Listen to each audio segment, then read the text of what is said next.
My Pitman arm puller is junk, like all of them, so I'm just using this. Oh man, went the wrong way.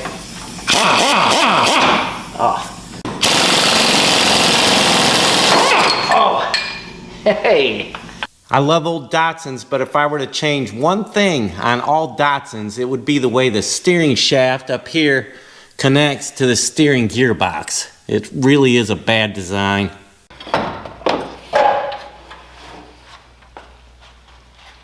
Now we'll see what I forgot to unhook. Oh.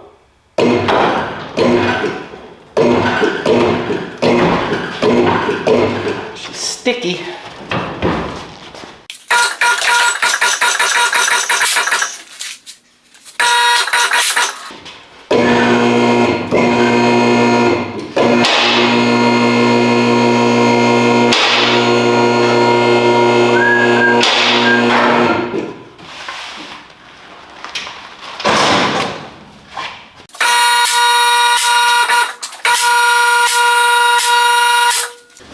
Worked out good. Well, the struts came in, so let's see how they work. Oh.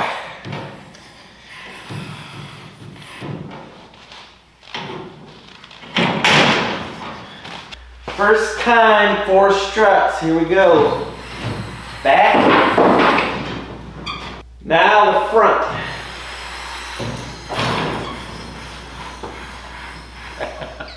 That's kind of cool. Yeah. It's like I have to adjust it though. Once these are locked in, it should be good.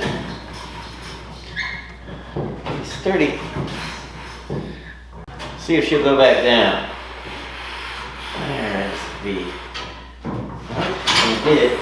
I need something to hold it once it gets down.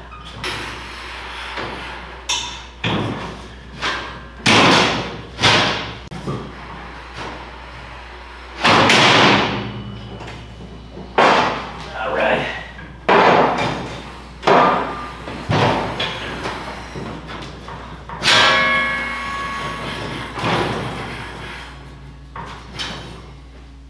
£20 a piece, even after the whole roof is done, I think it'll be fine. I don't mind to push up just a little bit. I don't want it to come down real hard. I don't want to fight with it getting it back down.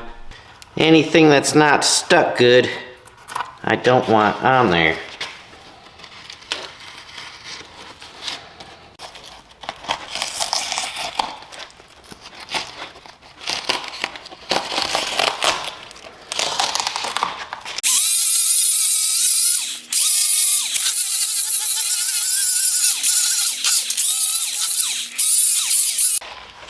Loose stuff off and roughing it up for the next coat.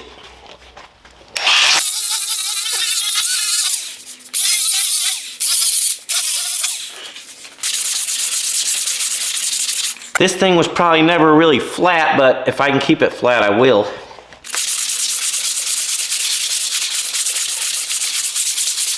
I would like to remind everybody, if you have an old truck and you're wanting to try something new like I am on this dash, go ahead and do it. The reason why is because this truck is not going to a museum. It is either going to rot in the ground in somebody's field eventually or be crushed. One thing I'm always about is the experience. The outcome makes no difference to me. I just want to try something new and see how it turns out. The reason for the cab being off is I have to go to spots like this, see, and trim it all the way up to where the weld is. I don't like metal overlapping, so I'll clean all that up first, then seam seal it and paint it. This, by the way, is what I do with the steering, so I don't have to take much apart. I just have it hung here. Steering wheel's still installed, all of that, but probably have to take the steering wheel off and slide this whole shaft out. It's easier than messing with this gearbox to fix this rubber up here that's a mess.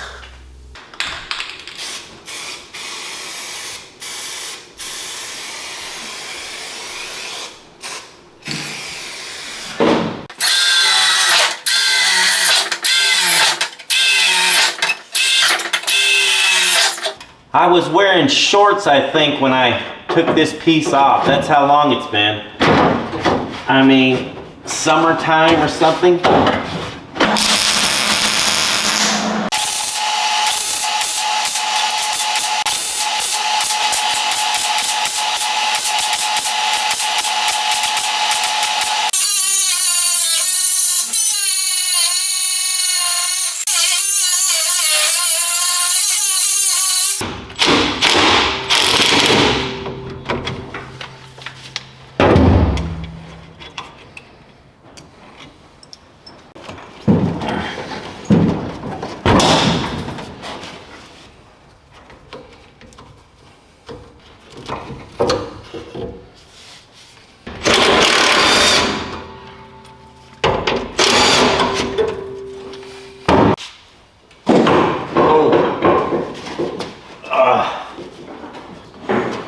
That little bit of weight shifted from this steering column, made the cab want to tip off here in the front off the rib. Anyways, that's how I get it out, so I can replace that rubber piece on the firewall. And I thought I'd get the steering wheel out of the way while I cleaned up the inside to paint it.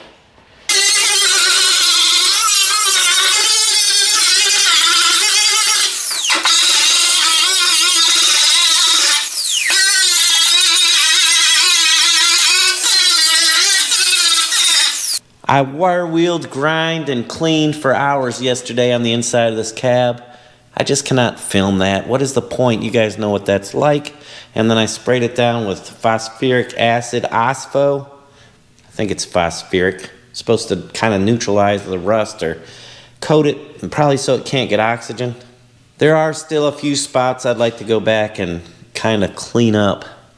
I did end up fiberglassing the whole dash, putting matte on the whole entire dash, and it's a mess right now.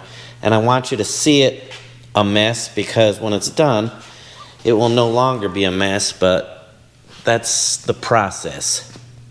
After I treated this section with the OSPHO, I used epoxy primer, and now this is some Marglass here. I'm gonna shape that section, get it fixed up where we replace that piece on the inside. Let me show you that. Yeah, lighting's probably not great and it is black, but that piece is back in there and looks fine for what it is. Remember, the headliner's going to cover it.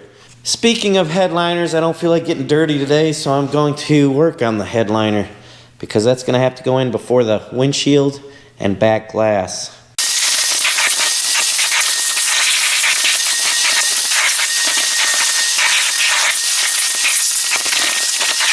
You've got to label the rods going up through there. A lot of times they are different sizes, and maybe on this truck, I'm not sure.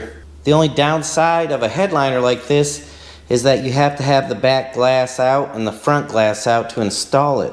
The upside is they last for years. This one actually was still in pretty good shape.